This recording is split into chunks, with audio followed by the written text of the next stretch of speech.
اسرائیل نے قتل اور نسل کشی کی پالیسی جاری رکھی ہوئی ہے۔ صہیونی ریاست امن کی راہ میں سب سے بڑی رکاوٹ ہے۔ اس کے ہاتھ مسلمانوں کے خون سے رنگے ہیں۔ نیتن یاہو کا مقصد ایران امریکہ مذاکرات سبوتاژ کرنا تھا۔ اسرائیل کی اپنی نیوکلیئر سرگرمیوں کا کوئی حساب نہیں۔ مغربی طاقتیں بھی اسرائیل کی حمایتی ہیں۔ ایران کو اپنے دفاع کا پورا حق حاصل ہے۔ ترک وزیر خارجہ حقان فیدان نے کہا اسرائیل خطے کو مکمل تباہی کی طرف لے کر جا رہا ہے۔ مسلم ممالک ایران کی حمایت میں متحد ہو جائیں۔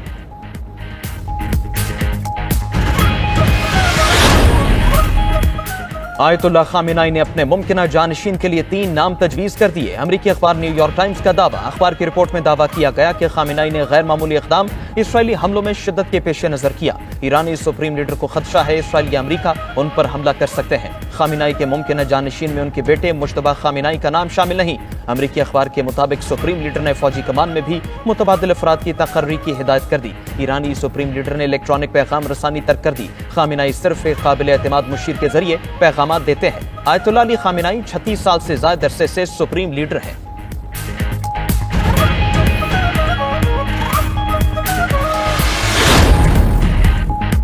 اسرائیل کا قدس فورس کے سربراہ سعید ایزدی کو شہید کرنے کا دعویٰ۔ ایک اور ایرانی ایٹمی سائنسدان ڈاکٹر سید ایسر طبا کو اہلیہ سمیت قتل کر دیا۔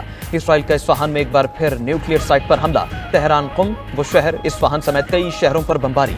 شیراز میں ایرانی فوجی تنصیب کو نشانہ بنایا۔ اسرائیلی فضائیہ کی بمباری سے متعدد عمارتوں میں آگ لگ گئی۔ خرم آباد میں پاسداران انقلاب کے 5 اہلکار شہید۔ خوزستان اور قم میں رہائشی عمارتوں پر حملوں میں 6 افراد شہید۔ اسرائیلی حملوں میں شہید ایرانیوں کی تعداد 430 تک جا پہنچی۔ 3500 سے زائد ایرانی زخمی۔ اسرائیلی وزیر دفاع کے مطابق فضائی کارروائی میں ایرانی سیکورٹی مرکز تباہ کر دیا۔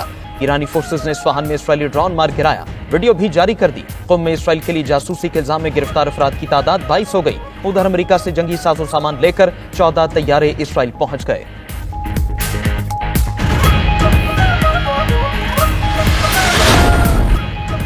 ایرانی میزائل حملوں کی 18ویں لہر سے اسرائیل لرز اٹھا۔ تل ابیب اور حیفا سمیت دیگر اسرائیلی علاقوں میں دھماکے۔ فوجی مراکز، فضائی اڈے، کمانڈ اینڈ کنٹرول مراکز کو نشانہ بنایا گیا۔ اسرائیلی میڈیا کے مطابق دارالحکومت تل ابیب میں زوردار دھماکے سنے گئے۔ وسطی اسرائیل میں میزائل گرنے سے عمارت میں آگ لگ گئی۔ ایران نے دیمونا میں ایٹمی ری ایکٹر پر بھی میزائل حملہ کیا۔ ایرانی ڈرون سے اسرائیل پر حملے کی فوٹیج بھی سامنے آ گئی۔ ایرانی ڈرون خاموشی سے عمارت کے قریب پہنچا اور پھٹ گیا۔ اسرائیلی فوج کی بھی ایرانی حملوں میں تباہی کی تصدیق۔ اسرائیل کا دفاعی نظام اپنے ہی شہریوں کو نشانہ بنانے لگا۔ انٹرسیپشن میزائل تل ابیب کی عمارت کو جا لگا۔ امریکی جریدے وال اسٹریٹ جرنل کے مطابق اسرائیل دفاعی نظام پر روزانہ $20 کروڑ خرچ کر رہا ہے۔ ایران کے خاتم الانبیاء ہیڈ کوارٹرز کے ترجمان کا کہنا ہے کہ ایران کے حیرت انگیز حملے اسرائیل کو گھٹنے ٹیکنے پر مجبور کر دیں گے۔ ایران نے میزائلوں میں کمی کا اسرائیلی پروپیگنڈا مسترد کر دیا۔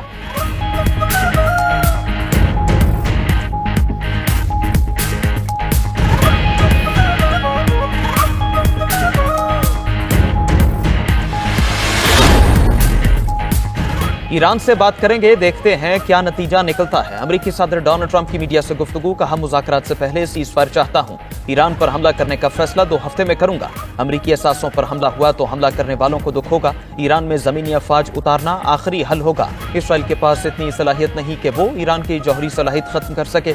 ٹرمپ مزید بولے ایران کی ایٹمی صلاحیت سے متعلق تلسی نے غلط کہا۔ کچھ لوگوں کو منہ نہیں کھولنا چاہیے۔ حقیقت میں ایران کچھ ہفتوں یا مہینوں میں جوہری ہتھیار بنا سکتا تھا۔ ایران امریکہ سے بات کرنا چاہتا ہے، یورپ سے نہیں۔ جنگ بندی کرانا یورپ کی صلاحیت نہیں۔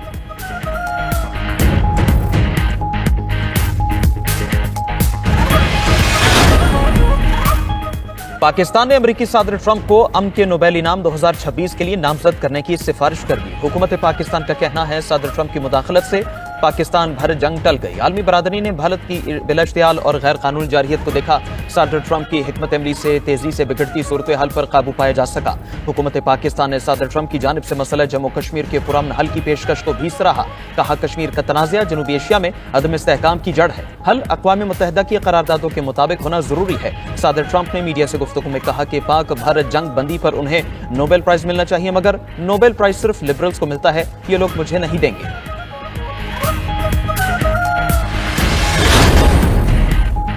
تنخواہ دار طبقے پر انکم ٹیکس مزید کم کرنے کی تجویز منظور۔ قومی اسمبلی کی قائمہ کمیٹی برائے خزانہ کے اجلاس میں اہم فیصلے۔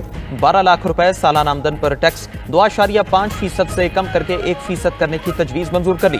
کارپوریٹ سیکٹر پر سپر ٹیکس میں 5% کمی کی تجویز بھی منظور۔ ای کامرس بزنس پر ٹیکس لگانے کی تجویز منظور۔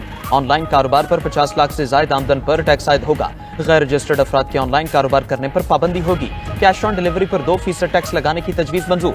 نان فائلر کے لیے بینک سے رقم نکلوانے کی حد 50 سے بڑھا کر 75,000 کر دی۔ یومیہ رقم نکلوانے پر ٹیکس 6.6 سے 8.8% کر دیا۔ کاروباری جگہوں میں FBR عملے کی نگرانی کی تجویز بھی منظور کر لی گئی۔ سینٹ کی خزانہ کمیٹی نے سرکاری ملازمین کی تنخواہوں میں 50% اضافہ کرنے کی سفارش کر دی۔ ریٹائرڈ ملازمین کی پینشن 7 کے بجائے 20% بڑھانے کی سفارش بھی کر دی۔ سینٹ کی قائمہ کمیٹی برائے خزانہ کے ممبران نے بجٹ سفارشات تیار کی۔ سینٹ کمیٹی نے تمام ڈیلی ویجز ملازمین کو مستقل کرنے کی سفارش بھی کی۔ سولر پینلز پر 18% سیلز ٹیکس ختم کرنے کی سفارش، ماہانہ اجرت 37,000 سے بڑھا کر 50,000 روپے کرنے کی سفارش بھی کر دی۔ سینٹ کمیٹی نے 850 cc گاڑی پر سیلز ٹیکس 18